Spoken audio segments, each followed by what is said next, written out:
This is the Sunday Business Page with Jon Delano.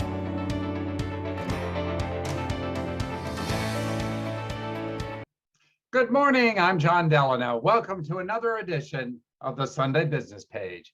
And our very special guest today is attorney Joe Reinhart, who is the chair of the Energy Group at Babs Callen, and for 12 years now has issued a report on the state of the energy industry here in Western Pennsylvania. And we're so delighted to have you share that report with us every year. Thank you, Joe, for being with us, sir.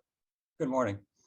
So let me just ask you just straight out, how is the energy business doing right here in our neighborhood these days? Well, our region is really in the heart of all of the above energy. We have certainly seen increases in the price of gas, natural gas. We've seen coal prices going up. We're seeing greater development and resources being applied to renewables, more capital being provided for that. So business is booming, I guess you could say, John. And does any of that relate to the Russian war against Ukraine?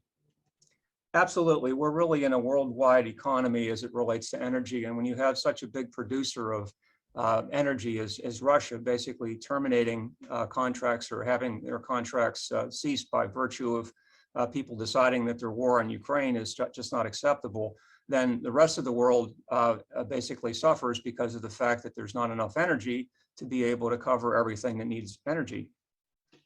I wanted to ask you specifically about natural gas, because natural gas and the drilling, the fracking, that's been so important to this region over the years. We had a real lull in that with drilling shut down during the pandemic. Are we out of that now? Where are we? Yeah, the prices for natural gas have really skyrocketed. A year ago, they were a third of what they are now. We're now looking at $9 gas as opposed to about $3 gas. And obviously that has a big impact on all kinds of businesses that rely on natural gas for their energy needs. Has that increased drilling in this region? You know, it's interesting. We normally look at drill rig counts and things like that, John. We're trying to evaluate what's going on. There has been an increase from last year, but not what we would have otherwise expected, probably given the high prices, because there are other constraints out there that I think are affecting what the industry does. I mean, frankly, as you and I have talked in the past, sometimes the industry was its own worst enemy. It would produce and produce and produce, and then essentially the prices would be so low that the companies would not do well. Well, now a combination of things like investor demands as well as efforts by the administration to cut back on fossil fuels is probably limiting that. Well, of course, as you know, President Biden said repeatedly during my many interviews with him in the campaign that he was not going to affect fracking on privately owned lands. And is that true? Has he been trying to limit that in some way? No, he has not done that. But I do think that when you're looking to see how things develop, that you need to have not only the ability to frack and produce, but you need to be able to get it to market. And of course, some of the first things he did when he became president was to shut down some of the pipelines that were needed to be able to move the material around the country. And so that has had a negative effect. Let me ask you, we've got about a minute left. The impact of these higher natural gas prices, there's got to be an impact on all of us who use natural gas this winter. Is it going to be really more expensive for us to heat our homes?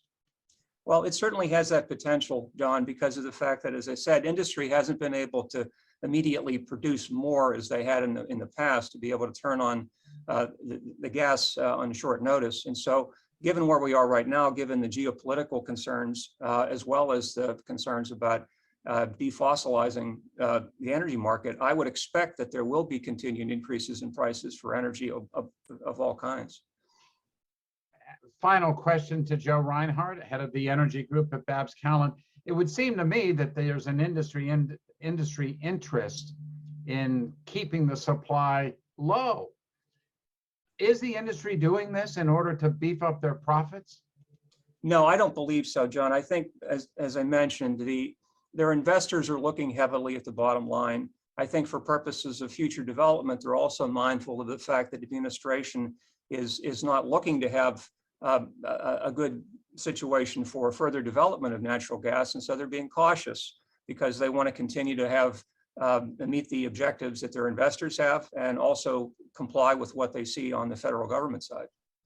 Well, Joe Reinhart, who is the chair of the energy group at Babs Callen, it's always great to have you on the show. Thank you so much for sharing this information with us. We do appreciate it. Thank you, John. And thank you for watching this edition of the Sunday Business Page. Have a great weekend, everybody.